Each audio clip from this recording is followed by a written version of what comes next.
Good morning to all of you.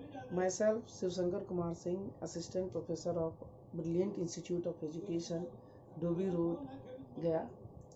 Today, I am going to make you understand a very important question for all exams that you have to face after coronavirus lockdown. The question is, what do you understand by transfer of learning and describe its main types? इन हिंदी अधिगम स्थानांतरण से आप क्या समझते हैं और इसके मुख्य प्रकारों के बारे में विवेचना करें। अधिगम स्थानांतरण, ट्रांसफर ऑफ लर्निंग। आधुनिक शिक्षा मनोविज्ञान के रंगमंच पर अधिगम स्थानांतरण एक नवीन अवधारणा मानी जाती है जिसने मानव जीवन को सरल और सुगम बनाया है। वैसे तो कई मनोवैज्ञानिकों ने इसके ऊपर अपने विचारों को अभिव्यक्त किया है, लेकिन सर्वप्रथम इसकी विस्तृत एवं व्यापक व्याख्या का श्रेय एक व्यवहारवादी प्रसिद्ध अमेरिकन मनोवैज्ञानिक एडवर्ड ली थॉर्नडाइक को है, जिन्होंने identical element transfer theory of learning अर्थात समरूप तत्वों के अधिगम स्थानांतरण सिद्धांत के रूप में इसकी विस्तृत व्याख्या की है। अब यहाँ प्रश्न उठता है कि अधिगम स्थानांतरण है क्या, इसका अर्थ एवं परिभाषा क्या है। अधिगम स्थानांतरण का अर्थ एवं परिभाषा, meaning and definition of transfer of learning. जैसा कि नाम से ही पता चलता है कि यह मुख्य रूप से दो शब्दों से मिलकर बना है, पहला अधिगम और दूसरा स्थानांतरण। अधिगम, जिसे हम आम बोलचाल की भाषा में सीखना भी कहते हैं, अभ्यास, अनुभव या प्रशिक्षण आदि के द्वारा प्राप्त ज्ञान के कारण व्यवहार में होने वाला अस्थायी परिवर्तन या परिमार्जन या उत्तरोत्तर सुधार या विकास या उन्नति, ये जो है अधिगम या सीखना कहलाता है। और स्थानांतरण का अर्थ होता है स्थान या जगह का बदल जाना। इस प्रकार इसका सामान्य शाब्दिक अर्थ होता है सीखे गए ज्ञान, आदत, कौशल या क्रिया आदि का स्थान या जगह बदल जाना। दूसरे शब्दों में हम इसकी सटीक परिभाषा के रूप में इस प्रकार कह सकते हैं कि किसी एक परिस्थिति में सीखी गई क्रिया, ज्ञान, अनुभव, आदत या कौशल आदि का उपयोग यदि हम किसी दूसरी परिस्थिति में किसी नए क्रिया या ज्ञान को अर्जित करने में करते हैं तो उसे हम अधिगम स्थानांतरण या सीखने का स्थानांतरण या ट्रांसफर ऑफ लर्निंग कहते हैं। मनोविज्ञान में कई जगह पर इसके लिए ट्रांसफर ऑफ ट्रेनिंग अर्थात प्रशिक्षण का स्थानांतरण शब्द का भी प्रयोग किया जाता है। इस प्रकार अत्यंत सरल शब्दों में हम कह सकते हैं कि जब पहले से सीखे गए किसी ज्ञान या कौशल का प्रयोग किसी अन्य परिस्थिति में किसी दूसरे नए कार्य को सीखने में करते हैं तो हम उसे सीखने का स्थानांतरण कहते हैं। साइकिल चलाना सीखकर मोटरसाइकिल चलाना सीखना, या दूसरा है कि एक कार चलाने वाला या जीप चलाने वाला व्यक्ति जो है वो अगर ट्रक चलाना सीखना चाहता है तो वो आसानी से सीख जाता है, क्योंकि दोनों कार्यों में बहुत हद तक समानता होती है। एक फुटबॉल खिलाड़ी भी अगर हॉकी खेलना सीखना चाहता है तो आसानी से सीख जाता है, क्योंकि दोनों ही कार्यों में बहुत हद तक समानता होती है। दोनों कार्य में दौड़ने का काम होता है। जब कोई भी कार्य पहले से किया हुआ रहता है तो उससे मिलता जुलता कार्य, नया कार्य अगर हम करने में आसानी होती है। इसी प्रकार अन्य एग्जाम्पल्स को भी देख सकते हैं कि क्लास में जो भी पहाड़ा सीखते या गुना भाग हम सीखते हैं, उसका पहाड़े का प्रयोग हम गुना भाग करने में करते हैं और गुना भाग सीख करके उसका प्रयोग हम अपने दैनिक जीवन में बहुत सारे कार्यों जैसे खरीदारी करने में, व्यापार करने में, हिसाब किताब करने में जनरली हम लोग प्रयोग करते हैं। इस प्रकार हम देखते हैं कि अधिगम स्थानांतरण एक बहुत ही व्यवहारिक विचारधारा है जो मानव जीवन के सफलता का बुनियाद तैयार करता है और यह एक उद्देश्यपूर्ण प्रक्रिया है। उद्देश्यपूर्ण, बिना कारण के कोई भी कार्य हम नहीं करते। तो अधिगम स्थानांतरण भी इससे अछूती नहीं है। अधिगम स्थानांतरण भी एक उद्देश्यपूर्ण प्रक्रिया है जिसके द्वारा सूझ या अंतर्दृष्टि का विकास होता है। अंतर्दृष्टि के बारे में हम ऑलरेडी पहले ही बता चुके हैं। सूझ या अंतर्दृष्टि या इंसाइट जो है वो एक किसी भी समस्या के संपूर्ण परिस्थिति को समझकर अचानक से उसका हल ढूंढ लेना, ये जो है अंतर्दृष्टि कहलाता है। या हम संक्षेप में एकदम सटीक शब्दों में कह सकते हैं कि अचानक भी किसी समस्या का समाधान ढूंढ लेना, एकाएक उत्पन्न हो जाना, यह अंतर्दृष्टि कहलाता है। ठीक है, तो यहाँ पे जो है वो हम कह सकते हैं कि इस प्रक्रिया के द्वारा सूझ या अंतर्दृष्टि का भी विकास होता है। बालक किसी भी परिस्थिति में अपने आप को इसी के कारण समायोजित करने में सफल होता है।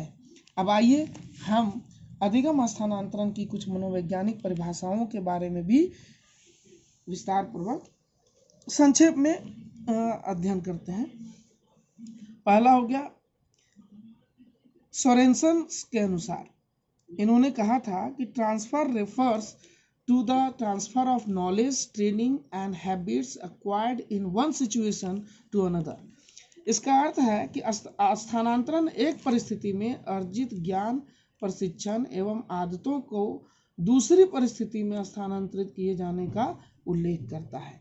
इसके द्वारा मुख्य रूप से उन्होंने वही बात बोली है जो मैंने पहले ही बोला है कि पहले से सीखा हुआ कोई कार्य अगर नई कार्य को सीखने में मदद करता है तो उसे हम अधिगम स्थानांतरण कहते हैं। इसी प्रकार योलोन एवं विनस्टीन ने भी यही बात कही है।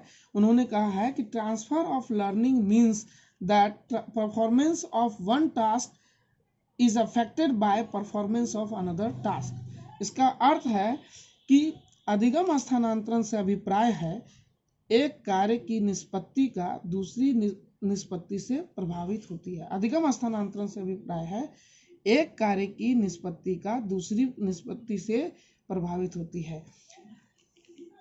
मतलब यहाँ निष्पत्ति का अर्थ होता है कि कार्य के संपादन से संबंधित, मतलब निष्पत्ति जो है उसका अर्थ संपादन से है।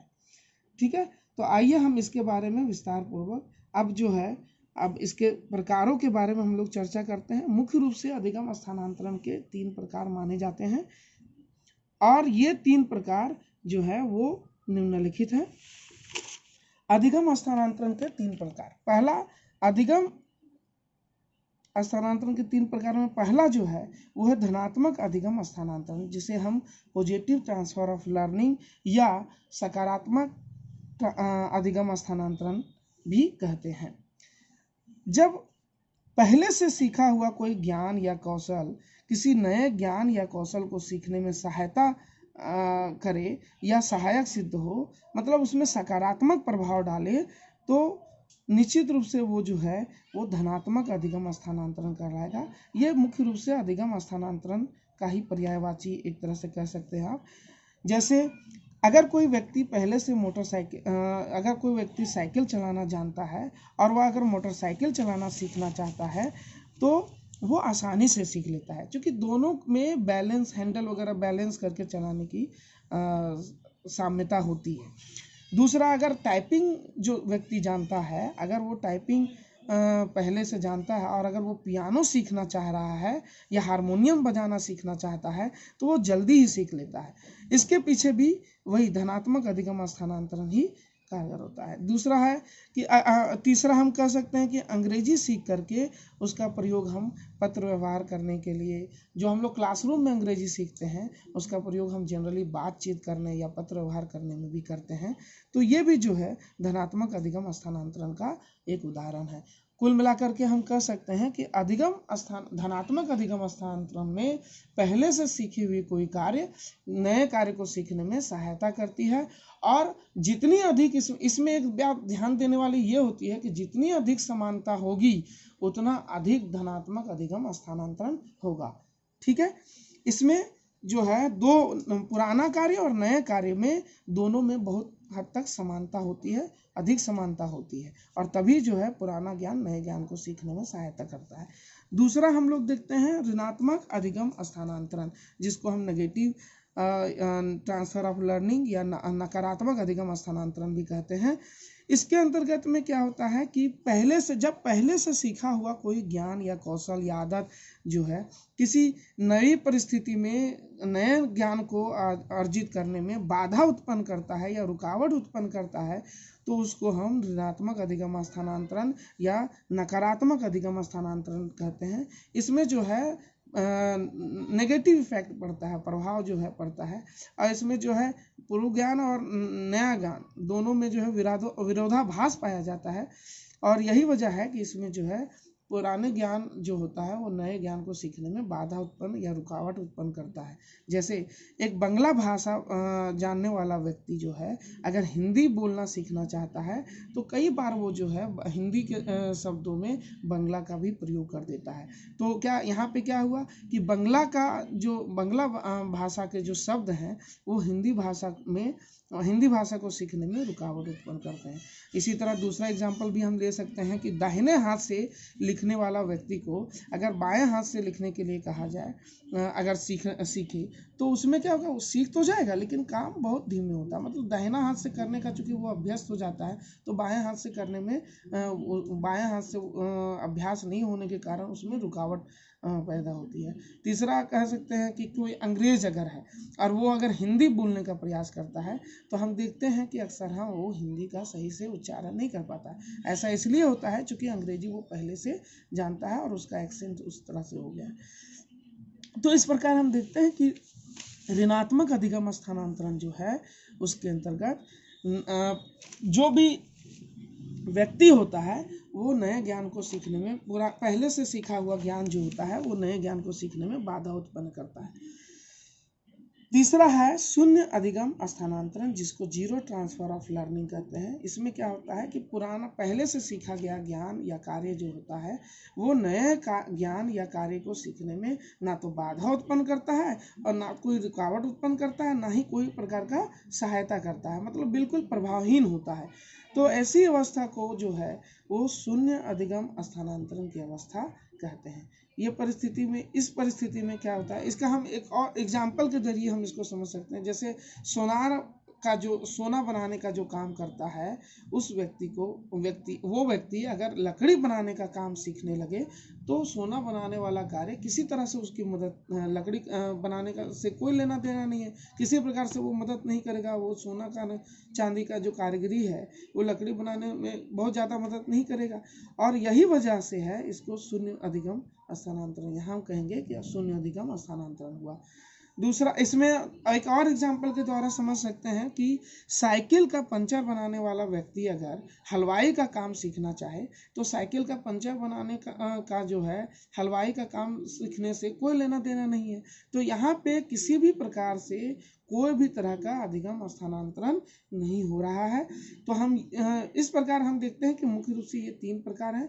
कई सारे बुक में जो है इसके गौण प्रकार के रूप में या अन्य प्रकार के रूप में horizontal transfer of learning, vertical transfer of learning और बायलैटरल ट्रांसफर ऑफ लर्निंग की भी चर्चा की हुई है। लेकिन ये एग्जाम की दृष्टि से जो है वो ज़्यादातर आपको शून्य अधिगम स्थानांतरण, शून्य ऋणात्मक और धनात्मक, यही तीनों अधिगम स्थानांतरण आपको ज़्यादा पूछा जाता है। इसलिए आपको जो है उसके बारे में नेक्स्ट टाइम में भी कभी समय मिलेगा तो उसका हम लोग चर्चा कर लेंगे। अब हम लोग आते हैं निष्कर्ष पर। निष्कर्ष के तौर पर हम कह सकते हैं कि शिक्षण अधिगम प्रक्रिया को सरल एवं सुगम बनाने में अधिगम स्थानांतरण अपनी एक महत्वपूर्ण भूमिका निभा सकता है। अतः एक शिक्षक को शिक्षण कराते समय ऐसी परिस्थितियां तैयार करनी चाहिए ताकि बच्चे सकारात्मक अधिगम स्थानांतरण के द्वारा विषय वस्तु को अधिक से अधिक सीख सके। Thank you very much. आशा करता हूँ कि आप लोग जो है अभी लॉकडाउन में रूम के अंदर ही रह रहे होंगे, सुरक्षित होंगे और साबुन से मेरा लास्ट ये कहना चाहते हैं कि खाना खाने से पहले हाथ जरूर धोएं और बिना वजह नाक, मुंह और आँख को ना छुएं। धन्यवाद।